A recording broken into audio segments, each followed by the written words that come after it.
Тарих беттерінде кейде түгел бір адамның өмірі, бүткіл бір заманның вайпын, сол замандағы адамдардың қалай өмір сүргенін түсіндіріп беруге жетеді. Бірақ кейде сол бір өмір, белгілі бір құбылыстың уақыт аралығы өтіп, әртүрлі елдерге қалай әсер еткенін көрсету үшін жеткіліксіз болуы мүмкін. Бүгінгі шығарылымды адамдардың биіктіктен қалай ешбір зақымсыз құлап үйренгеніне арнамақпын. Бұл оқиғаға Леонардо да Винчидің не қатысы бар? Және французша парашют сөзінің орыс театрының актермен қандай байланысы бар? Алда көретін боласыздар.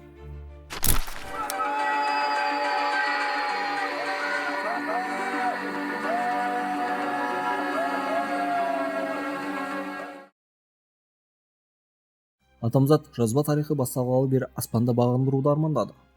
Бірінші грек мифіндегі Икар мен Делал туралы еске алуға болады. Бұл жайлы адамдардың ойлары екі бағытта болды. Біріншілері ауаға көтерілуді армандады, ал екіншілері қалай қауіпсіз қайта жерге қонуға болатынын ойлады. Бірінші топ туралы бәрі біледі. Мысалы, Монгольфия бауырлары, Райт бауырлары және Цепелин грабы. Ал парашютті ойлап тапқандар туралы көбісі ештеңе білмейді. Немесе ең жақсы жағдайда парашютті Леонардо да Винчи ойлап тапты дегенді оқыған боларсыз. Сонымен, парашюттің тарихы аз әрі қызық емес. Алайда онда көптеген оқиғалар мен кездейсоқтықтар және ақмақтықтар бар. Мысалы, парашюттің бірінші суретін Леонардо да Винчи салды деген түсінік бар. Бұл суреттің негізі 15 ғасырдың соңында белгісіз автор салған, ал оның түпнұсқасы Британ мұражайында сақталған. Жалпы қазіргі парашюттің бейнесі осы суретте көрінеді. Әрине, принципі дұрыс көрсетілген.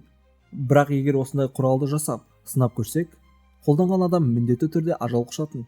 Өйткені пропорциялары өте қате бейнеленген. Бұл парашютпен қону қылтимадан қолшатырмен секіргенде эффект береді. Танымал сурет шын мәнінде Леонардо да Винчиге тиесілі. Мұнда ол тек жалпы парашюттің концепциясын сызып қана қоймай, өзінің инженерлік тапқырлығын да көрсеткен. Ол конструкцияны жетілдіріп, есептеулерді жүргізген және ұлы гений тіпті қазіргі парашютті ойлап табуға шақ қалды. Өкінішке орай, ол бұл ойлап тапқан құрылысын іс жүзінде сынап көрмеді. Сынап көрсе тез арада бұл өнер табыспен қауіпсіз қону мүмкін еместігін түсінетін. Соған қарамастан бірнеше жыл бұрын жанкешті адамдар да Винчидің құрылысын құрастырды. Құрылғы қонғанда жылдамдықты айтарлықтай төмендетеді, бірақ бір мәселе бар. Парашюттың салмағы 100 келі. Жерге қонғанда сөзсіз адамды мыжып өлтіретін. Интернетте да Винчи сызбасына ұқсас парашютті сынау сәті туралы бейнемазмұн табуға болады. Бірақ бұл таза өтірік. Леонардоның ойындағы парашюттің күмбезі зығыр матасынан жасалып, қатты ағаш шақтаумен ұсталып, төрт арқанмен бекітілген. Яғни, да Винчи жасаған парашют пен бейнемазмұндағы парашют тек бір ортақ элементке ие. Ол күмбездің формасы. Шындығында бұл мүлдем басқа механизм. Жалпы өткен заманның өнертапқыштары үшін тапсырма қиын болды. 15 ғасырда дұрыс концепция пайда болғанымен, алғашқы сәтті секіру тек 300 жылдан кейін ғана жүзеге асырылды. Әрине, ғаламторда 1617 жылы Венеция ғалымы Фаус Франның алғашқы парашютті сәтті сынағаны туралы басқа мәліметтер бар. Бірақ бұл кезекті аңыз. Біріншіден, Вран 1617 жылы 65 жаста еді және ауыр науқас болды. Екіншіден, бұл оқиға туралы ешқандай ресми құжатталған дәлелдер жоқ. Әрине, бұл әдемі оқиға болатын еді. Өйткені Вран да Винчи ойлап тапқан конструкцияны жетілдіруге тырысты. Мынадай тағы бірнеше оқиғалар бар. Мысалы, француз түрмесінен бір тұтқын ақ жайма арқылы жасалған парашютпен қашып кеткені. Болмаса бір өлім жазасына кесілген тұтқынға жылдам өлім немесе парашюттың бір сенімсіз прототипінен секіруді ұсынған. Бірақ өкініштісі, бұлар тек қаланың ішінде өрбіген аңыздар. Ал парашют спортының алғашқы пионері туралы біз нақты білеміз. Ол 15 ғасырдың соңында Италияда өмір сүрген мүсінші Пауло Гуадоти. Оның секіруі аяғының сынуымен аяқталды. Енді алғашқы аман-есен жерге қонған парашютистің атағын кімге береміз? Кім алғаш рет сәтті секірді? Жауап өте символды. Алғашқы қауіпсіз секіру шамамен ауа шарларының алғашқы ұшуымен бір уақытта болды. Монгольфия бауырларының ұшуы 1783 жылы жүзеге асты. Ал бірнеше ай бұрын француз инженері Луи Себастьян Ленорман Монпелье қаласындағы обсерваторияның шатырына секіріп жерге сәтті қонды. Осылайша, бір жыл ішінде адамзат екі бағытта аспанды бағындырды. Айта кету керек, Ленорман тек алғашқы парашютист қана емес, сонымен қатар парашют сөзін ойлап тапқан адам. Ол француз тілінде құлау сөзін алып, оған латындық пара префиксін қосқан. Ал парашют сөзін қазақша аударсақ, құлауға қарсы деген мағынаға ие болады. Бұл тек бастамасы еді. Ленорманның құрылымы қазіргі парашюттерге мүлде ұқсамайтын. Негізінен алып үлгідегі қолшатыры болатын. Өйткені ол өз туындысын өрт сөндіру кезінде пайдалану үшін қолданады деп ойлаған. Бірақ барлығы мүлде ол ойлағандай болмады, және өнертабысы мүлде басқа салаларда қолданыс тапты. Ленорманның өнертабысын оның отандасы Андре Джек Герне ренжітірді. Ұшатын шарларға қызыққан бұл кісі дәуірдің екі өнертабысын біріктіруді шешті. Ол парашют сымдарын әуе шарларының себетіне қосты, аспанға көтеріліп, барлығының алдында қошеметтерге көміліп жерге сәтті қонды. Ал бір жылдан кейін оның әйелі де дәл осындай трюкті орындап, тарихта бірінші әйел парашютист атанды. Бұл секірулерден кейін парашюттің жарқырайтын заманы басталды. Бірақ ғасыр бойы оның құрылымы мен дизайны өзгермеді. Тағы бір бүкіл әлемді таңғалдырған жаңалық ұшақ ойлап табылғанда орын алды. Ұзақ уақыт бойы парашюттар көп жер алып тұратын. Оларды жинап, арқаңызға ілу мүмкін емес еді. Тіпті дирижабльдердің пайда болуы парашюттерді айтарлықтай өзгертпеді. Ал 1907 жылы американдық спортшы Чарльз парашюттің күмбезін бірінші рет жинауды ұсынды. Бірақ ол әлі ұшақтарға қолдануға жарамсыз болды. Чарльздің моделі қатты таралмады, бірақ заманауи парашюттар пайда болуына көмектескен соңғы қадам болды. Ал ұшақтарға келетін болсақ, ұшақтардың алғашқы модельдері бір-екі ағашты жай келелеп қойған секілді мүлде әлсіз болды. Үлкен парашюттерді айтпай-ақ қояйық. Себебі олар бір ұшқыштың өзін аспанға зорға көтерді. Сондықтан парашюттер көбіне әуе шарлары мен дирижабльдерде ғана қолданылды. Осы мәліметтерді қазір қарай отырып, алғашқы ұшқыштар сөзсіз өле алмай жүрген адамдар деуге келеді, солай емес пе? Себебі оларда парашют тұрмақ, қауіпсіздік белдігі де болмады. Кабиналар көбінесе ашық автокөліктерге ұқсайтын. Осылайша пилоттардың өмірін құтқаратын, жеңіл, оңай қолданылатын құрылғылар қажеттілігі туындады. Парашюттің ойлап табу тарихын қарайтын болсақ, адамдардың мүмкінге, қиял ғажайып әлемнен мүмкін еместі алып келе алатын байқаймыз. Жер заңдарын жеңіп, аспанда бағындыру бір фантастика сияқты, Парашютты ойлап табуға бірінші болып тұрсын адамдардың бірі Париждің қарапайым тігіншісі Франц Рейхелд. Оның жүйесі бойынша парашют адамға бөлек бекітілмей, тікелей костюм болып тігілуі тиіс еді. 1910 жылы эксперименттерін бастаған ол 2 жыл бойы бірдеңе шығару үшін қиналып жұмыс жасады. Алғашында оның костюмі 70 келі салмақ тартты. Жарайды, салмағын айтпай-ақ қояйық. Жалпы құрылғы жұмыс жасамады. Рейхелд бірінен соң бірі манекендерді терезеден лақтырып, олардың ешқашан жерге жұмсақ қонбайтынын көріп, ол бәріне кіші биіктік кінәлі деді және өзінің өнертабысының нашар екенін мойындамады. Ақырында ол түрлі ведомстволар мен парашют клубтарына барып көмек сұрауға тырысты. Бірақ көбісі оны күлкіге айналдырып, әрі қарай сынақтарда бас тартуға үгіттеді. Бірақ Рейхелдті тоқтату енді мүмкін емес еді. Ақырында ол костюмнің салмағын 25 келеге дейін азайтып, Эйфель мұнарасынан секіру үшін биліктен рұқсат алды. Барлығына кезекті бір манекендердің бірін лақтырғалы жатқандығын айтты. Енді Рейхелдтің парашютты киіп, өзі келгендегі адамдардың түрін елестетіп көріңіз. Барлығы одан райынан қайтуын өтінді, жалынды. Бірақ дегендеріне жете алмады. Ғалым мұнараны 1 сағат бойы айналып сұхбат беріп жүрді де, ақырында бар батылын жинап биіктіктен секіріп, 1-2 секунд ішінде жерге құлап, ажал құшты. Бұл оқиғада ең өкініштісі, оның қазасы ештеңе алып келмеген еді. Қоса алғанда бұл кезде сөмке парашютін Ресей империясындағы бір театр актері ойлап тапқан еді. 1910 жылы 24 қыркүйекте Санкт-Петербург маңындағы болған ұшақ апатында ұшқыш Лев Мацеевич қаза тапты. Оның ұшағы аспанда шашылып қалды, ал Мацеевичтің өзі жай ғана жерге биіктіктен құлап жан тапсырды. Ресейдегі алғашқы ұшақ апаттарын көргендердің бірі Глеб Котельников болатын. Глеб авиацияны қатты жақсы көретін. Бұл апат оған өте ауыр тиді және ол үйіне міндетті түрде парашют ойлап табамын деп қайтып оралды. Иә, керемет амбициялы ой. Қызығы Глеб инженер де, математик те емес еді. Тек театр актері болатын. Прикинь, оның қолынан келді. 2 жыл босқа құртқан бейшара Рейхелдқа қарағанда, Глебке бірінші нұсқасын жасауға 10 ай уақыт кетті. Ол кезінде танымал парашют моделін негізге алып, купольды жасау үшін қалың резинамен жабылмаған жібек матаны пайдаланды. Бұл шешім конструкцияның салмағын азайтуға және купольды кез келген тәртіппен жинауға мүмкіндік берді. Содан кейін ол парашюттің шнурларын қайта өңдеп, оларды 2 бөлікке бөлді. бір бөлігі ұшқыштың бір иығына, екіншісі екінші иығына бекітілді. Бұл қазіргі заманға парашюттің нақты нұсқасына айналды. Ол парашютистке түсуін басқаруға мүмкіндік берді. Ал соңғы штрих парашюттің дәл сол кездегі ранцқа айналуы болды. Бірақ бұл трепеден емес, металдан жасалған. Бұл мәліметтердің бәрі маңызды емес. Ең бастысы, енді парашютті арқаға тағуға болатын. Ал салмағы бар жоғы 9 келе болды. Тіпті қорабымен бірге. Барлық жұмыс жасалды. Енді ұшқыш кабинаның сыртында болса да, кез келген сәтте құтқару құрылысын пайдалана алатын еді. Айтпақшы, қызығы бастапқыда парашюттің ранцысын шлемде байластырған екен. Егер шағын көлемде бұл идеяның мағынасы болатын болса, толық өлшемде бұл ұшқыштың басын қозғалтуын қиындатып, және тек ауырлық қосатын еді. Сондықтан Котельников дер кезінде бұл идеядан бас тартқаны үшін қуануымыз керек. Енді әділеттік үшін айта кету керек. Котельников әрине жай ғана актер болмаған. Ол Киев училищесін бітірген. Ал оның әкесі механика және математика профессоры болған. Сондықтан механикаға деген талант әкесінен тараған деп айтуға болады. 1911 жылы ойлап тапқан РК-1 өнертабысына патент алған Котельников алдына парашютті барлық ұшқыштарға тарату мақсатын қойды. Бірақ бәрі оңай болған жоқ. Алдымен ол парашютті әскери министр Сухомлиновқа ұсынды. Бұл идеяны ұнатып, оны инженерлік бөлім бастығына жіберді. Бірақ сол кездегі инженерлер бұл идеяны қызықсыз деп тауып, біздің Глеб тағы да бір кезекті сәтсіздікке ұшырады. Содан соң әскери комиссияда керек емес деп тапқандықтан өнертабысты қабылдамады.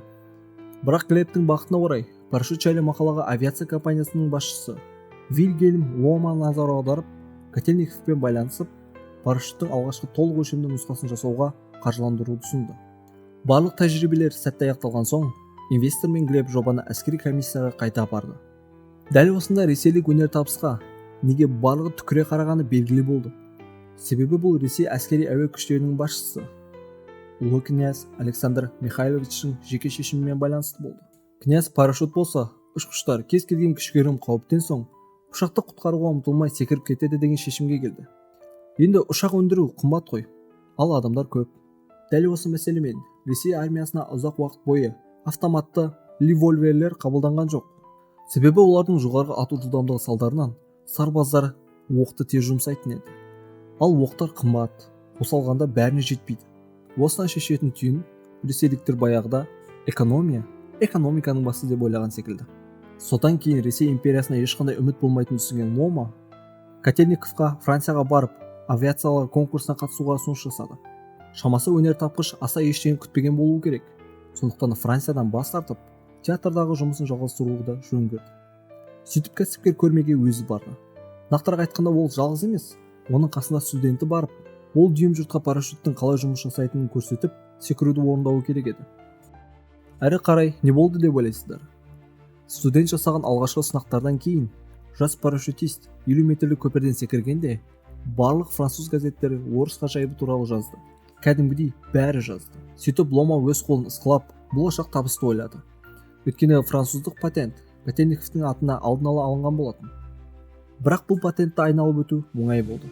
Сол себепті 2 жыл ішінде осы атақты секіруден кейін бірнеше француз компаниялары Котельников пен Ломаның патентін сатып алып, парашюттер шығара бастады.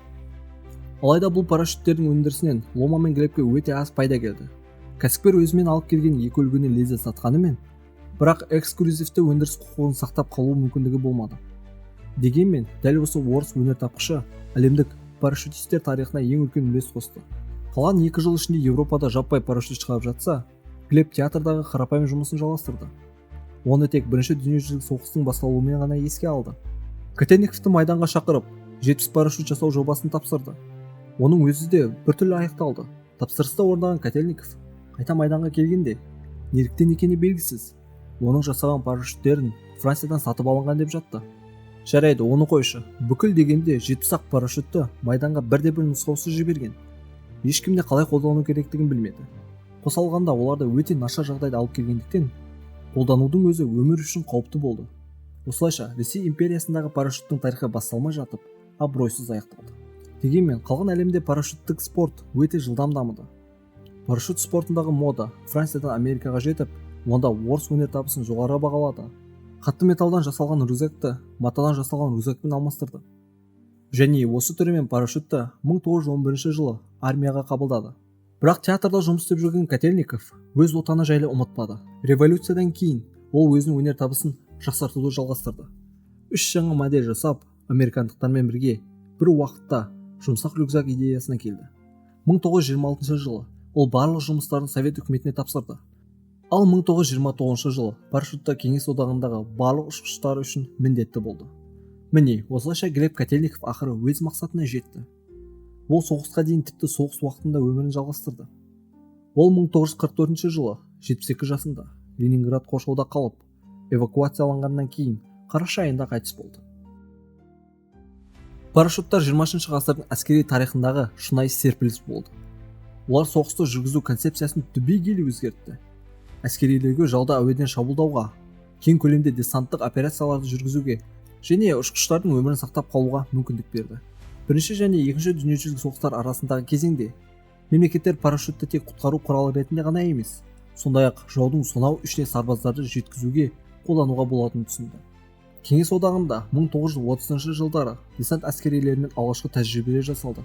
Сонымен қатар кеңес әскерлері парашютті қолдану идеяларын белсенді түрде енгізіп, көрсетілімдер мен оқу жаттығулар өткізіп, парашютті пайдаланып, көп адамды бір уақытта түсіру іс-шараларын ұйымдастырды. Оған мысал ретінде 1965 жылы Киев маңындағы өткізілген ауқымды парашютті секірулерді айта аламыз. Бұл тәжірибелер басқа елдерді де өз әуе десанттық бөлімшелерін құруға шабыттандырды. Екінші дүниежүзілік соғыс басталған кезде парашюттарды пайдалану жаңа деңгейге жетті. Олар тек ұшқыштарды құтқарумен шектелмей, әскерлерге техника мен оқ-дәрілерді тікелей жаудың ортасына жеткізу құралына айналды. Германия бірінші болып нақты соғыс жағдайында парашютті әскерді қолданды. 1940 жылы мамырда неміс десантшылары Бельгиядағы стратегиялық маңызды Эбен-Эммайл қамалын басып алды. Парашюттар мен планерлер арқылы тікелей қамалдың шатырларына қонды. Оның қорғанысын жойды, осылайша неміс шабуылына жол ашты. Бұл операция өте сәтті өтті, сондықтан көптеген елдер, оның ішінде Ұлыбритания мен ақш, өз десанттық бөлімшелерін дамытуға кірісті. Тағы бір ерекше шабуыл 1941 жылы мамырда Крит үшін таласта орын алды. Неміс әскерлері жаппай Греция аралына парашютпен секірді. Бұл тарихтағы алғашқы ірі операция болды. Ол толығымен әуе десанттық әскерлерге негізделген. Операция мыңдаған парашютистерді Криттің аэродромдары мен стратегиялық нүктелеріне түсірілумен басталды. Десантшылар ауыр және көптеген шығынға ұшыраса да, операция Крит аралын табысты басып алумен аяқталды. Алайда, Крит операциясынан алынған сабақтар парашюттарды жаппай қолдану үлкен қауіп-қатермен байланысты екенін көрсетті. Неміс әскерлерінің шығыны соншалықты көп болғаны, Гитлер мұндай операцияларды болашақта өткізбеуге бұйрық берді. Екінші дүниежүзілік соғыс кезінде парашюттар одақтас әскерлердің Нормандиядағы ДНД операциясының маңызды бөлігі болды.